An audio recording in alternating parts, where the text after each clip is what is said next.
Solipsism is a philosophical theory which asserts that nothing exists but the individual's consciousness. At its core, solipsism posits that one's own mind is all that can be known to exist, and that knowledge of anything outside of one's own mind is unsure. The problem of other minds is a philosophical conundrum closely related to solipsism. It deals with the question of how, if at all, we can justify the belief that others have minds much like our own, given that we can only observe others' external behaviour and not their internal mental states. We can't conclusively know that others have thoughts, feelings, or any mental processes, despite their behaviour often suggesting so.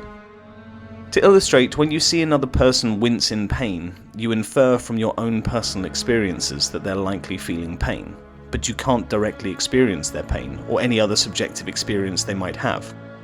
This raises a question. Can we ever really know that others have minds, given that we can't directly experience them?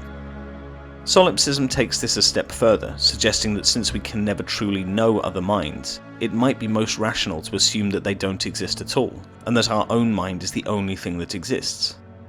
These ideas raise significant philosophical and ethical questions. If we can't be certain of other minds, how can we relate to others or hold ethical responsibilities towards them?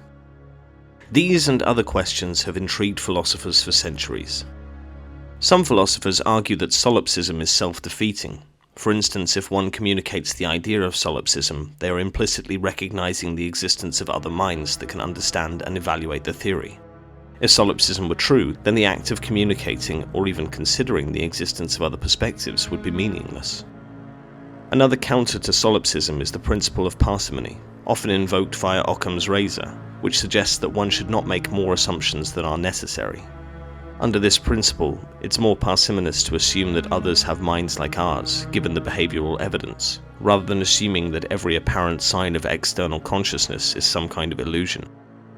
Moreover, from an evolutionary standpoint, some argue that our survival as a species depends on cooperative behaviors that are premised on the belief that other humans have minds, desires, intentions, and feelings that are similar to our own.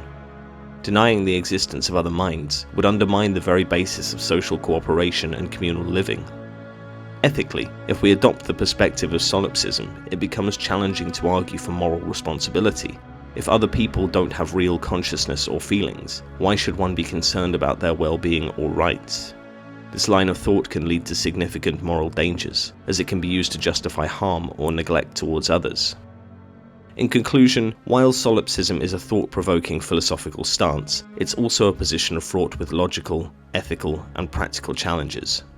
Most philosophers do not accept strict solipsism, but its consideration does serve to highlight the profound mysteries of consciousness, knowledge, and our relationship to others.